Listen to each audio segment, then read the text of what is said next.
Hallo zusammen, heute zeige ich euch eines der wichtigsten Features von RailNation, und zwar die Forschung. Wie ihr seht, sind wir hier schon in dem Forschungsbaum drin. Zunächst ist zu sagen, ihr könnt Logs und Updates für Logs erforschen. Hier die Schwalbe ist die allererste Log und ihr seht, sie hat 4 Updates. Einmal Zugkraft, das heißt, die Lok kann mehr Waggons ziehen, wenn ihr das erforscht und dann auch einbaut in die Lok. Beschleunigung heißt, die Lok erreicht schneller ihre Höchstgeschwindigkeit. Höchstgeschwindigkeit selbst heißt, die Lok fährt schneller natürlich. Und Zuverlässigkeit. Zuverlässigkeit heißt, der Zustand verschlechtert sich langsamer und ihr müsst sie nicht so oft warten. Was euch natürlich auch sofort auffällt, sind diese Unterschiede in den Linien. Also es gibt die durchgezogenen Linien und die gestrichelten.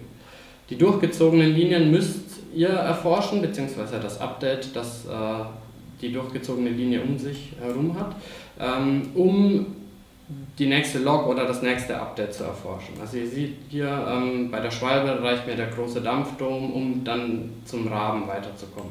Die anderen sind quasi freiwillig, aber um die perfekte Schwalbe zu haben, solltet ihr die natürlich auch erforschen. Erforschte Logs oder Upgrades sind grün. Alle, die ihr erforschen könnt, sind blau hinterlegt. Ihr seht, hier könnte ich meine Forschungspunkte investieren. Und alles, was ihr noch nicht erforschen könnt, zum Beispiel das Nashorn hier, ist noch rot.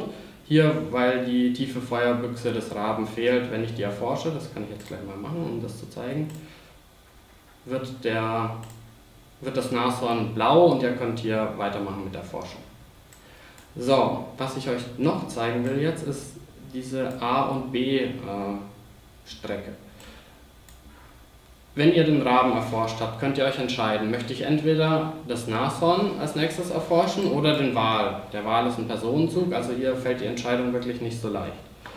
Und ihr müsst immer nur eine der beiden Loks erforschen, um dann mit der nächsten Lok weitermachen zu können. Also hier seht ihr den Esel, der ist jetzt rot.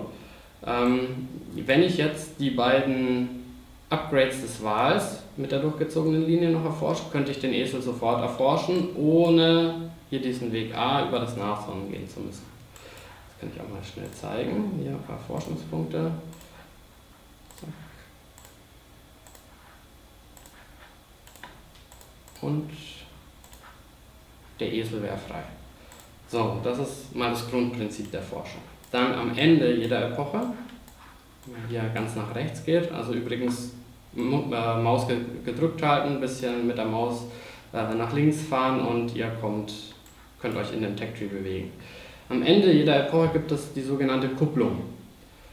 Wenn ihr die Kupplung erforscht, können eure Loks auch Waren der nächsten Epochen ziehen. Also das heißt, normalerweise kann zum Beispiel die Schwalbe oder der Esel können nur die Waren der ersten Epoche ziehen. Erforscht ihr die Kupplung, können die auch alle der zweiten Epoche dann ziehen. Das ist gerade am Anfang der Epoche wichtig. Um möglichst schnell forschen zu können und auch bis zur Kupplung am Ende der Epoche zu kommen, solltet ihr regelmäßig euer Labor auf dem Bahnhof ausbauen. Also hier seht ihr, ich habe Labor 1, ist natürlich nicht so gut. Baue ich mal schnell aus. Geht auch relativ schnell.